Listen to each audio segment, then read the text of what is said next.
Okay, good morning. We are doing today to take a friend up to Inverell, but we're going to go pick him up first from Shellharbour, which is Wollongong. So come along, a short flight on my own initially, and then about an hour and a half up to Inverell, and then I'll be flying back by about lunchtime. Bankstown ground, good morning. Whiskey Foxtrot Echoes, Baron IFR, Bankstown to Shellharbour, 1 POB. Taxis Kilo, received Alpha, request taxi now, clearance. Whiskey Fox Echo ground, good morning. Taxi the Alpha run-up bays, I will advise the airways clearance. Taxi Alpha run-up bays, Whiskey Fox Echo. Whiskey Fox Echo, let me know when you're ready to copy the airways. Ready to go, Whiskey Fox Echo. Whiskey Fox Echo, airways clearance, you're cleared to Shellharbour via Appin, Bankstown 9 departure, climb via SID 3000, squawk code 3625. Clear to Shellharbour via Appin, Bankstown 9 departure, climb via SID 3000, squawk 3625, Whiskey Fox Echo. Whiskey Fox Echo, report ready. Whiskey Fox Echo. And Whiskey Fox Echo is ready in the bay. Whiskey Fox Echo, taxi via Alpha 5 and runway 29 right to holding point Alpha 8, runway 29 centre. Taxi via Alpha 5, 29 right to holding point Alpha 8, 29 centre, Whiskey Fox Echo. Right, where's Alpha 5? Alpha 4, Alpha 5, right in front of me. Let's go. Parking brakes released. Clear right. So what we want to do is just do a few checks as we go. So in the event of an engine failure, we want to control the aircraft first with rudder and aileron. Car 2, enter runway 29 left. Full power, which means full. Want to get rid of the drag, so make sure gear is up and flaps are up.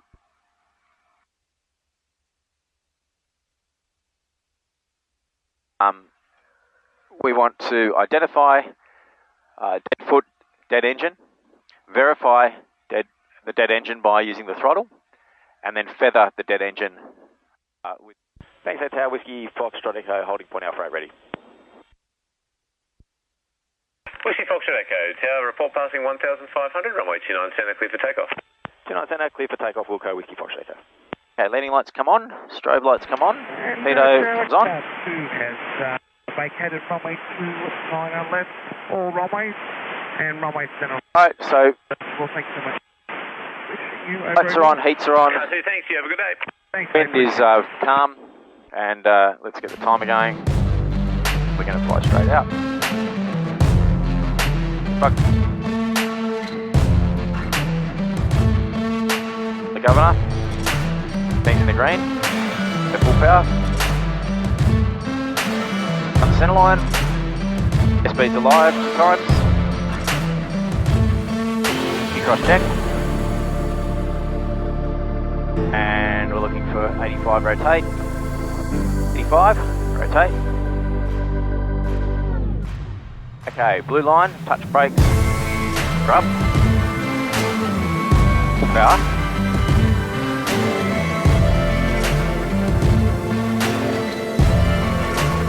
At 200 feet, positive rate, flaps already up, gears up. Strap light can come on now. Mode, change. Set up 110. 120 is good. 290. Passing 1,500. This back.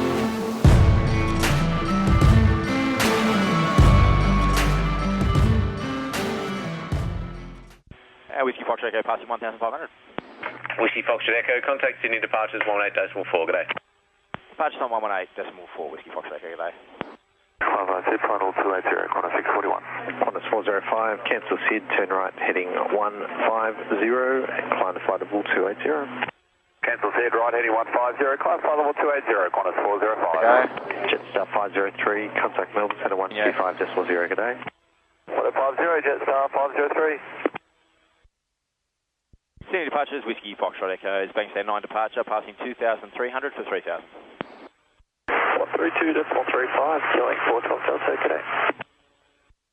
Departures, good day, Qantas 731, we're passing 2,300, climbing 5,000. The 731 departures morning, identify, climb via SID, flight level 280, cancel speed.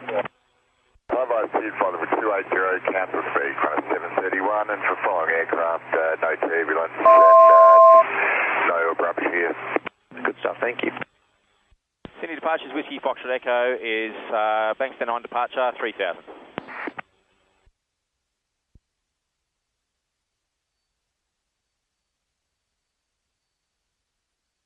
Sydney departure, Whiskey Foxtrot Echo.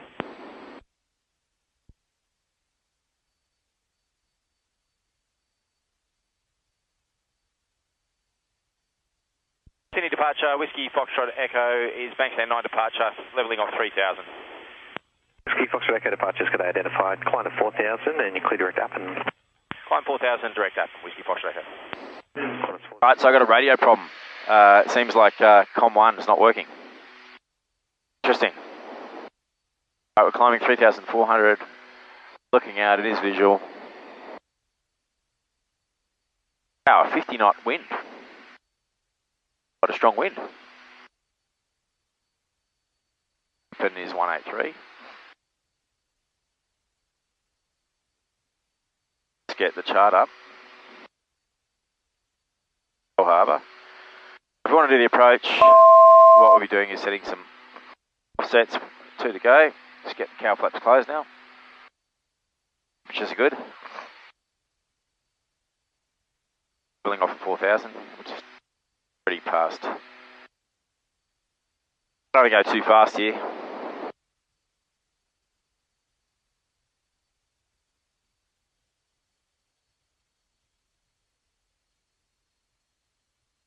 May make a couple of minutes of difference, but it'll give me a minute to get more organised. So let's say Wollongong minus 2 miles. And we want to be at 2,200.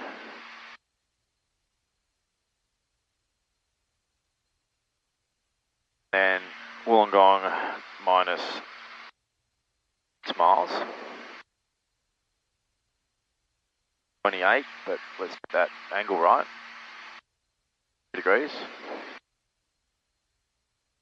Now Wollongong minus 6 miles, 3,500. Wollongong minus 6 miles, 3,500. Spot on. Cancel speed restriction. Right, top of descent 9 minutes. Vertical track. Cancel speed, clears the band. The special altitude requirements still apply. Climb from level 280. Check band level 280. Climb still apply velocity. Up.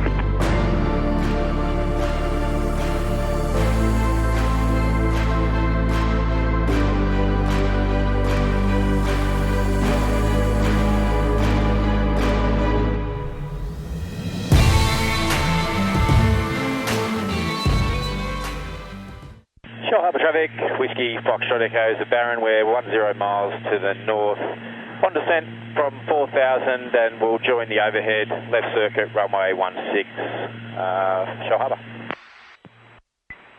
Shellharbour Airport. And Senna, Whiskey Foxtrot Echo's visual with the airfield now at Shellharbour. Cancel start, thanks. Whiskey Foxtrot Echo, Shellharbour silence terminated. G'day. G'day, Whiskey Foxtrot Echo. Shellharbour traffic, Whiskey Foxtrot Echo is now 4 miles to the north. We're going to overfly the field and join a left circuit for runway 16, Shellharbour. Shellharbour traffic, Whiskey Foxtrot Echo's left crosswind, runway 16, Shellharbour. Right, all looks good. Our flaps can come open now.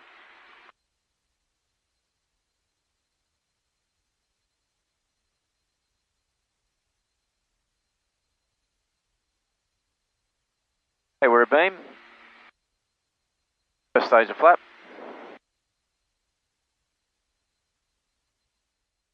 We're about 110 here. And we're just descending nicely, 880. Shellharbour traffic, Whiskey Foxtrot Echo is the left base, runway 16 for a full stop, Shellharbour. Reds, greens, blue.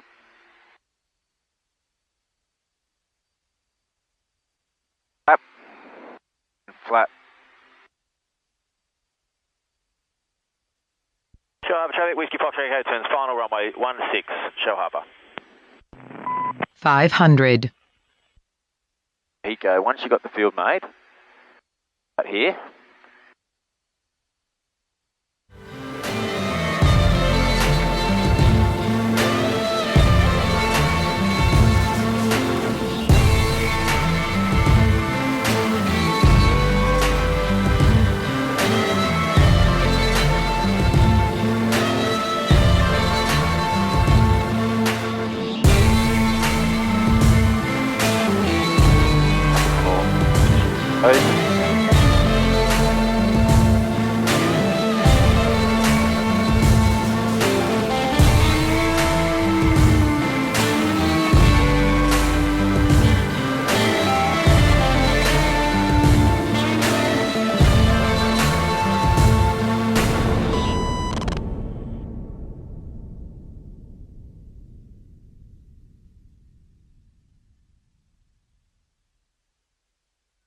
Up, identified.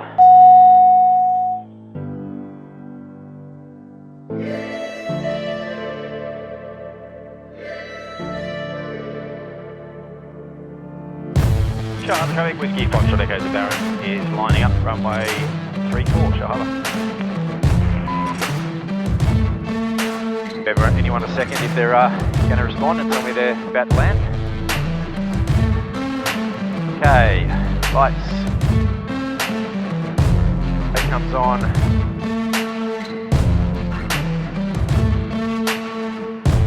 That's clear right. Hey, good to go? Oh. Make sure RPM is good on the governor. There it is. Speed's green.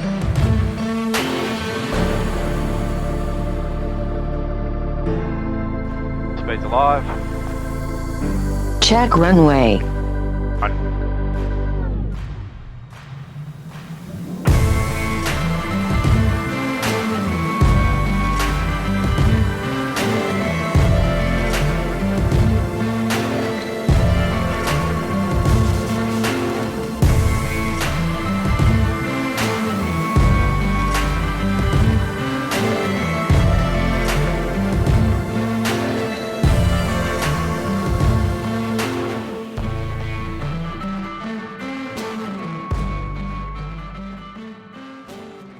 Shellharbour traffic, Whiskey Foxtrot Echoes, airborne off 34 and passing 2000, departing to the north, Shellharbour.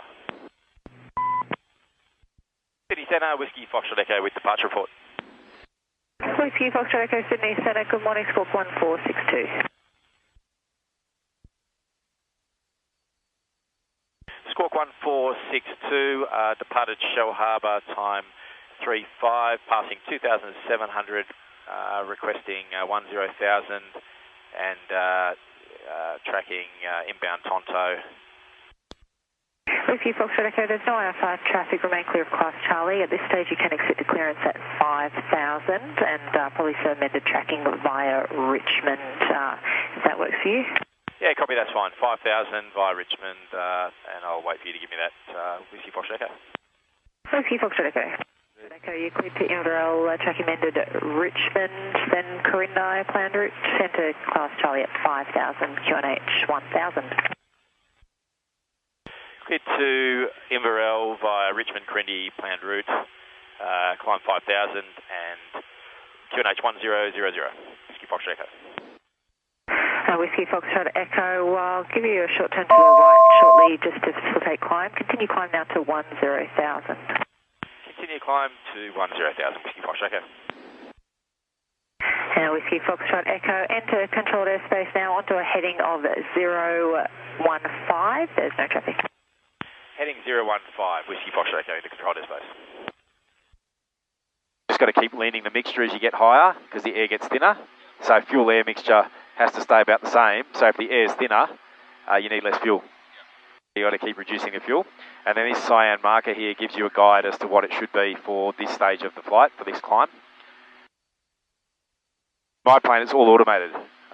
You just have one control if it's single engine or two controls for the twin. Good morning, X-ray Foxtrot Bravo. And you don't have any of these other controls. No, these cowl flaps are additional flaps for cooling the engines because they're big air-cooled engines. They're 300 horsepower each. This thing's got 600 horsepower. It's pretty, X-ray Foxtrot Bravo. pretty powerful as far as planes go. 3456, X-ray Foxtrot Bravo. My twin engine Diamond is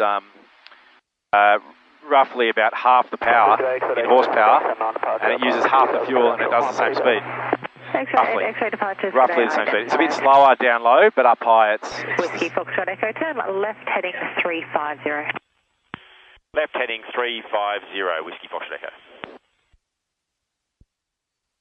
Oh, sorry. Just move a bit closer if you can. Say again.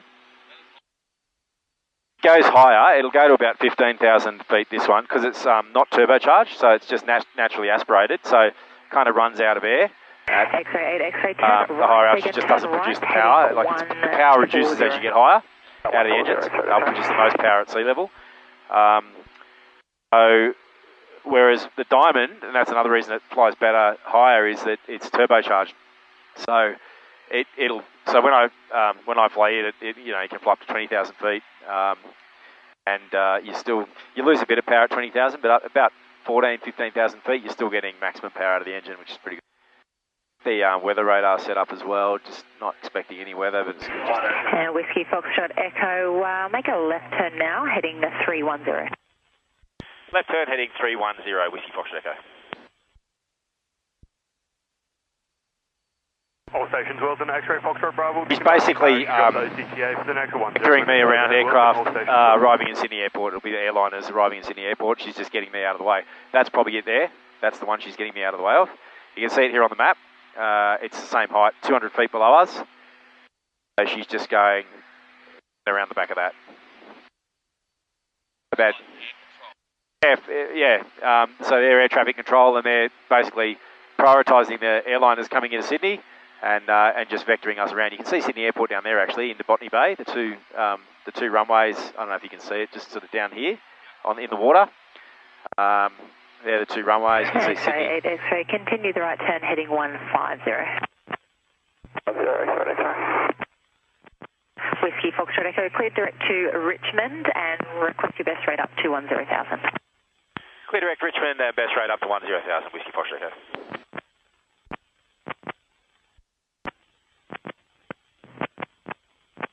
Green, Richmond selected.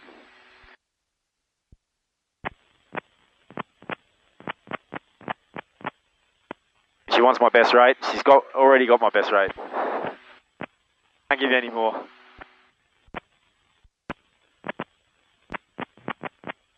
She's struggling to hear you a bit. Maybe it's is that working all right? It should be picking you up. You can hear me okay. That's your volume. Just try to move that mic around a little bit. Just make sure it's working. You got to have it fairly close to your mouth, but just see. I don't think I've heard you through. I can see why it's not plugged in. Must have got bumped out maybe when we got in. There it is. So that one, if you plug that into the mic, that should make a little bit of difference. Hear me now? I can hear you now, nice and clear. Yeah. Right. Foxtrot Bravo, copy. What we're going to do, we're going to lean the engine. So these are the cylinder head temperatures, and these are the exhaust gas temperatures. So you can use an assist function here. And so what you do is you do one engine at a time, and so you start reducing the mixture into the engine. You can see the mixture coming back here, 16 gallons an hour. So you reduce it, what happens is the exhaust gas temperatures start going up, and it'll peak, and this assist function will just work out where the peak is. It takes a little bit, like you don't want to sort of do it too much. If you pull it back too far, you'll kill the engine, because this literally controls the fuel into the engine, so if you pull it all the way back, it actually kills the engine. So you just slowly move it back until it peaks, and it peaks soon. Now it's going leaner peak. I want to go richer peak, so I'm going to go back to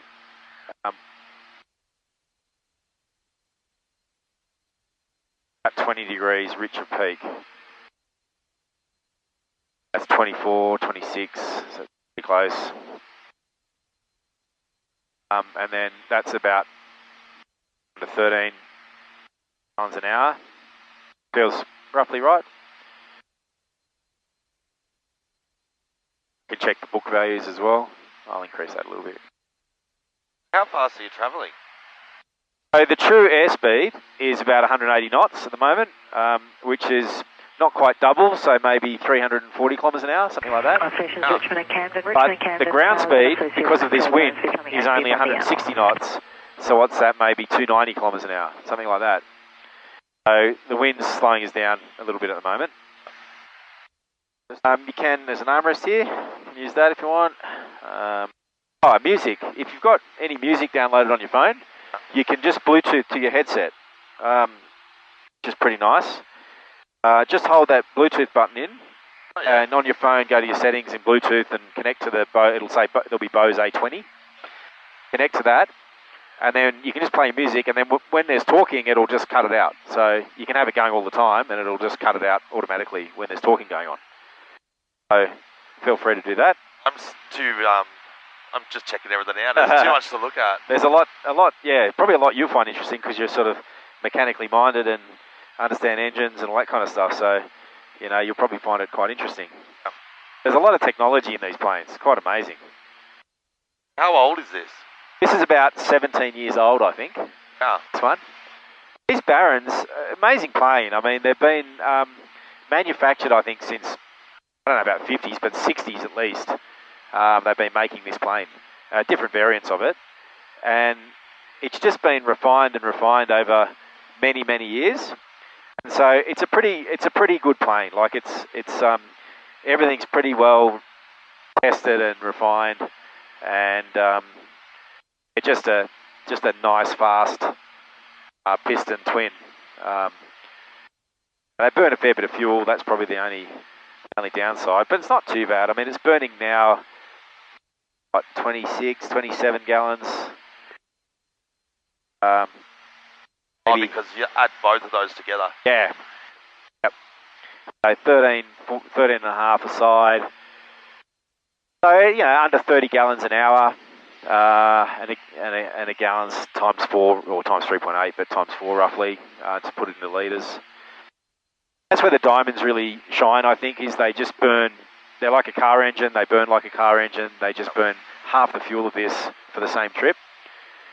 They also burn Jet A fuel, which is cheaper, more accessible all around the world. Doesn't have lead in it. These things burn avgas, which is, you know, high octane, and it's they're low lead, but there's still more lead in them than leaded fuel that cars use, I think, that cars used to use. And so there's a lot of pressure, I think, to convert aircraft to stop using leaded fuel at all, because it's not necessary anymore. They're sort of, you know, they're being forced really to change and modernise. And my engines in the Diamond they're liquid cooled. They're not air cooled, so you don't have things like cowl flaps. You don't have to worry about shock cooling the engine. That's another thing. We've got to be careful with these things. You got to bring the power back in increments, sort of 2 inches of manifold pressure every 2 minutes, sort of thing. So you got to be really ahead of the plane with these. You can't just sort of blast in and then start thinking about slowing down. It's just too fast. Once you're in the descent, if you haven't got the power back, it'll just keep accelerating. It's just, you know, it'll get really fast in the descent, which is okay, providing you got a level segment somewhere to level, like to slow down. But if you don't, you'll be sort of getting straight in and above the airfield, and you're sort of travelling at 200 knots, and it's just all a bit fast. You're too fast because you got speeds that you have to adhere to for putting the gear down, for putting flaps down. You can't just do it at any speed. So they're a lot harder to fly than, you know, something like a Diamond.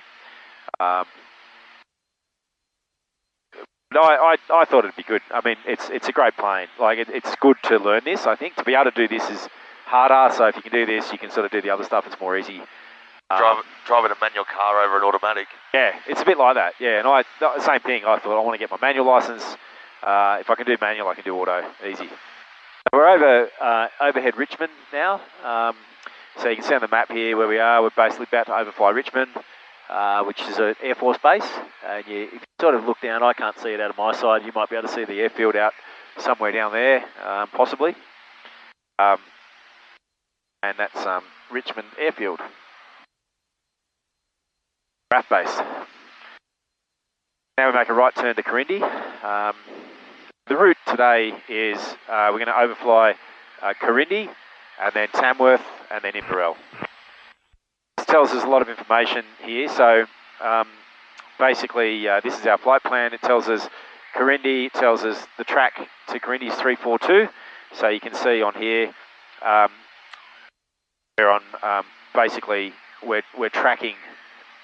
That's our track that we're actually flying, 342, and that's the desired track. So we're flying what we should be flying. It's adjusting for wind, so our heading is actually heading to the left because the wind is coming from the left. So we're heading into this 35 knot wind from the left, and we're sort of flying, we're sort of crabbing along like that. Yep. That's why we don't get as great a ground speed. We're getting a good airspeed, 185 knots, but our ground speed's only 172. Not bad, but you know, it takes a little bit longer. You notice it less in these faster twins, but if I'm in my little diamond single and I'm flying at 140 knots and I've got, you know, 20, 30 knots of, it's just, it makes the trip a lot longer. Yep. In this, it'll make, I think it was like an hour 30, an hour 40 on the way up, an hour 15 on the way back with the tailwind. So it's, you know, I'll benefit on the way home from the wind. And then it'll give you how far it is, so 123 miles to Corindi. When we get there, we're going to have 141 gallons remaining. We had 194 gallons when I left Bankstown this morning, and 5 hours 10 of flying time. So plenty of fuel on board. I got full fuel. That's how long it's going to take. 43 minutes to get there. That's what time we're going to get there. One thing that people always ask is, why is the time wrong? It's I don't know if you're familiar with like Greenwich Mean Time or Zulu time. It's like international time. So UTC, Universal Time Coordinated. So the time everywhere in the world for aviation is 21:04, and then you make a conversion to go to local time. So all aviation is done in UTC or Universal Time because you're flying, you're changing time zones all the time. You know, so you can't work in local time. It's just chaos. You can if you're just flying locally around your airport, and I do on Foreflight and stuff, but just makes it easy. You don't have to convert all the time. But when you're flying sort of bigger trips, you got to, and when you're talking to air traffic control and everything's in UTC. And then that's our estimated time of arrival. So 21:48. So you know, about 43 minutes, and we'll be overhead Corindi. And yeah, you get that for each of your waypoints. And so Inverell is there a little bit later than we hoped, about 25 minutes late. You can text Ryan actually. You'll find your phone still works in and out of coverage. Over the mountainous areas, maybe not so much, but when you're sort of, you know, overflying towns, you'll probably still get coverage now. I got 3G. Yeah. So if you want to text him a more accurate arrival time, you can. You could tell him more like 9:20, 9:25, something like that, just to, he's not sitting there for 25 minutes. No, my reception's the same. Yeah. So you can send texts. One camera is generally unreliable. Yeah, mine's the same. Is it? Yeah, I like these 360 cameras. They're quite good. This one hasn't caused me too much problem. GoPros are always shutting off. They're just, I don't know, doing funny things. I don't know why. Yeah, they don't have a lot of battery life. Yeah, they don't have a lot of battery life. But when I connect it to power, it's just recording now. But it'll just shut off. I think it gets a bit hot. X-ray Foxtrot Bravo, at least a half hour delay for flight levels or 9,000 now. Yeah, 9,000. So the other thing we'll do is we'll just put an altitude Foxtrot Bravo, thanks in the box approach for Inverell. So I'll pull up the chart for Inverell. I already got it here. Here's Inverell. Whiskey Foxtrot Echo, contact Brisbane Centre 124.8. Brisbane Centre 124.8. Whiskey Foxtrot Echo, go. Yeah. Brisbane Centre, Whiskey Foxtrot Echo is maintaining 10,000. Whiskey Foxtrot Echo, Brisbane Centre. Basically, we're flying IFR, which means Whiskey Foxtrot Echo, the area QNH 1002. 1002, Whiskey Foxtrot Echo. So what they're giving me is the air pressure at sea level. And so basically, air's changing, air pressures are changing all the time. So they'll give me the air pressure at sea level, which is 1002 hectopascals right now. And I put that in, and all planes put that in. And then your altimeter is basically measuring the pressure that it's feeling right now. But it's, there's got to be a datum. What's the pressure at sea level? And then it goes, well, I'm feeling this pressure. So then it calculates based on basically a standard sort of pressure drop rate. It'll go, well, therefore you must be at 10,000 feet. So it's working out your altitude based on the pressure it's feeling and based on the reference that you put in for what sea level is. And so, if you get that wrong, you can be hundreds of feet out. And then if you're hundreds of feet out, you can be clashing with other aircraft, clashing with terrain, whatever. So it's really important to get your altimeter set right. So they'll give you that. Once you fly above 10,000 feet, you go into what they call the flight levels, which means all planes then go to a standard 1013 hectopascals, and everyone flies at 1013. It's just a standard atmosphere at that point, because you're not really. That's in Australia, at 10,000. It's based on terrain. So once you're sort of at an altitude, you're clear of all terrain, there's no risk of terrain, then they go to a standard number. Navigation, clear direct. So what I can do, this is the approach plate for Inverell. I'm not going to fly the approach, it's probably going to be all visual and easy today. But what I'll do is I can prepare a couple of things. So I can put the CTAF in, which is the common. There's no air traffic control at these little airports. You might have seen that at Shellharbour. Yep. It's just pilots talking to each other, basically. And I'll put the weather in, 122, 425. There it is. So I normally just leave that on, the weather. And when we're way too far out at the moment, but when we get closer, we'll be able to pick up the weather for. And the runway, I think, is 34, which we can pull up. Have you landed here before? No, not at Inverell, no. They're all pretty much the same, though. All these airports, they're all pretty much the same. Same procedures. It's got a runway 34 and 16. It's also got a grass runway. It's got a really long runway, 2.4 kilometres long, so way longer than Shellharbour, I think, and longer than Bankstown. Like double the length of Bankstown. Any NOTAMs, is there any notices that might have come out that said, you could get a notice that comes out that says airfield unavailable, unserviceable, can't land there, or fuel not available, or something, birds in the area, or something like that. So these are just notices, so you've got to check those. Do a profile view as well of your flight, and that gives you any weather along the flight. So that's where we are, that's our profile, and this would show us any turbulence. It'll show you icing, turbulence, and clouds along your route. I love this view. You can't see anything at the moment because it's clear. Okay, it's all good. But if you had clouds, it would show you where the clouds are. It would show you where the tops of the clouds are. So if you want to get above the clouds, you sort of know how high you have to go. What I was going to do, which I started to do, was put in the airport elevation. So it's actually pretty high. It's 2,700 feet at Inverell. So what I'll do is I'll put an altitude in here of 2,000. Put 3,000, say 3,700 feet, which is 1,000 feet above the aerodrome level, and that's the height we fly the circuit at when we come into land. So I put 3,700 feet in here, and that now calculates where my top of descent is. So it says you need to start your descent in 1 hour exactly. You had a co-pilot when you flew home from Austria. Yeah, so I had a really more than that. He was the experienced ferry pilot. And I was the inexperienced pilot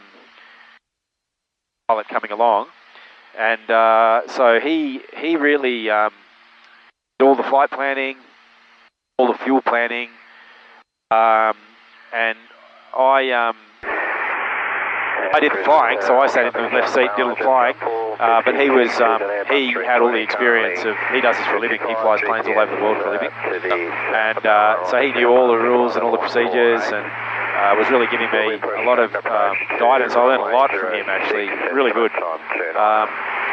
Really good lessons, actually. And so I, it was about 65 hours in the plane, about 58, 59 hours in the air. And day one we went from a place called Wiener Neustadt, which is near Vienna in Austria, and we left in the snow. It was like snow everywhere, and flew out in the snow down to Greece, to a place, Heraklion, which is in Crete, on the island of Crete. So that's where we landed on the first night. That was about 5 hours or so. And then the second day we left Crete and we flew down to, basically down south over Egypt and Cairo and Hurghada, and then over the Red Sea across Saudi Arabia, and then into the UAE, into Al Ain, which is in Abu Dhabi. So we landed in Abu Dhabi. That was a really long, probably about 9.5 hours flight. And the next day we took off from there and we flew over Oman, over the ocean, and then into down the west coast of India, and into across Sri Lanka, and then we landed at the very bottom of Sri Lanka, a place called Matala, which is felt like you're in the jungle. Like elephants. I didn't see elephants, but like elephants crossing, signs everywhere, and it was pretty cool.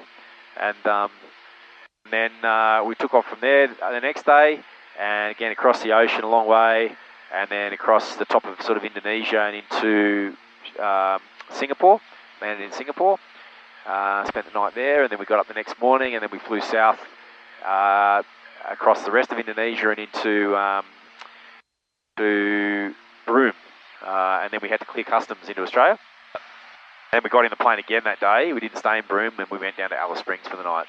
Got into Alice Springs like 1:30 in the morning, and we're just standing out at the airport, pitch black, 1:30 in the morning, bringing a taxi, and they're like, "Oh, there's only one taxi operating tonight, and you're fifth in the queue, and we can't even give you a time when we might be able to come to the airport."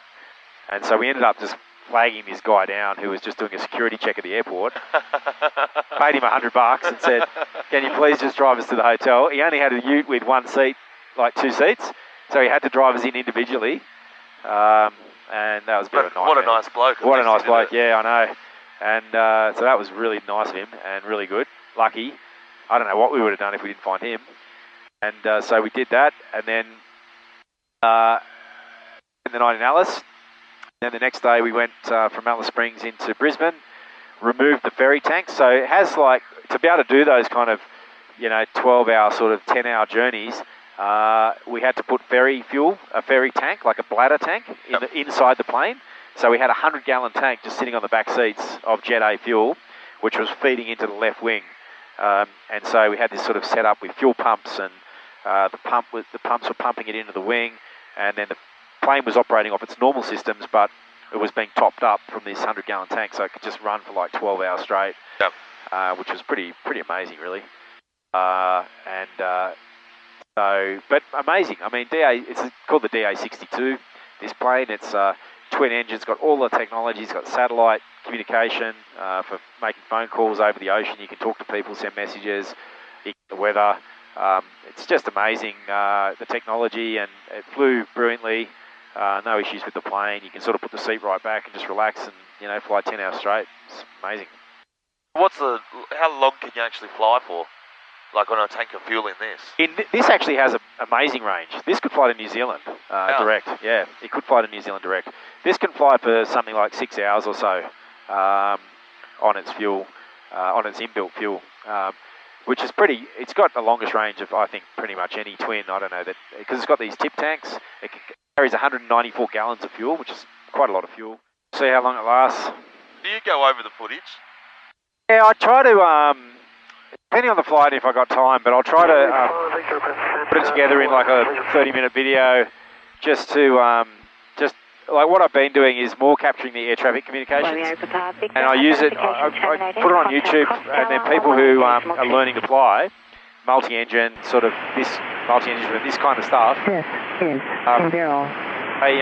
Vertical track. 22090 Zulu. They find it useful. I looked for those kind of videos when I was learning. Just like, what was that radio call? How do you ask for that?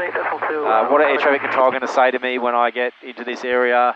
I mean, this has been a pretty simple flight, really. Like, it's not very complicated. But normally when I'm flying like a lot of approaches, it's really useful for people just to see how do you set it up, when do you do things, how do you fly the Baron? A lot of people love to fly the Baron. Like, it's just a bit out of the price range for a lot of sort of young pilots learning, so they like watching and learning. And Whiskey Foxtrot Echo, contact me on centre 127.1.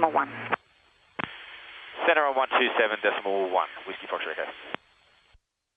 Brisbane Centre, Whiskey Foxtrot Echo is on descent through 8,300. Whiskey Foxtrot Echo, centre.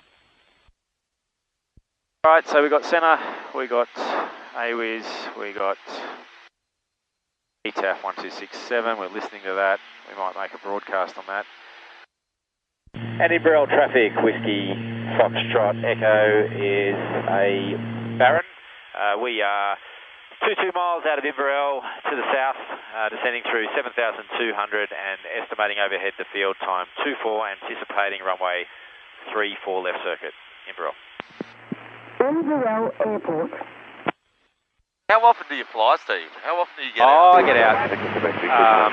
I get out at least once a week normally. I'll get out once or twice a week. It's my sort of goal. I've never done as much flying as I did in the last 2 or 3 weeks. I mean, 65 hours in a week is ridiculous. People don't do that in a year. Yeah. It's massive. But yeah, my normal is I want to go out every week. Either I'll take someone out and we'll go to lunch somewhere, go to Mudgee, or go somewhere and just hang out and have lunch, take the folding bikes, go for a ride into town. Or if I don't go with someone else, I'll usually just make it a bit of an intensive, 3 different airports, 3 different approaches, maybe do it at night, do it in bad weather, something like that, just to push myself a little bit. I'll sort of do one or the other. Yeah, I usually get out every week. Jetstar 457, climb to flight level 120. Hopefully once the DA62's here and we set up the charter stuff, I'll be doing a bit more, just going, but it'll be more stuff like this, just taking someone somewhere and then returning. Killing 20 Delta Center, 1 ready, descend to it's flight level nice, 130. it's flying in, it's good. 1 ready, flight level 130, killing 20 Delta. Yeah, a bit more of a purpose to the flying.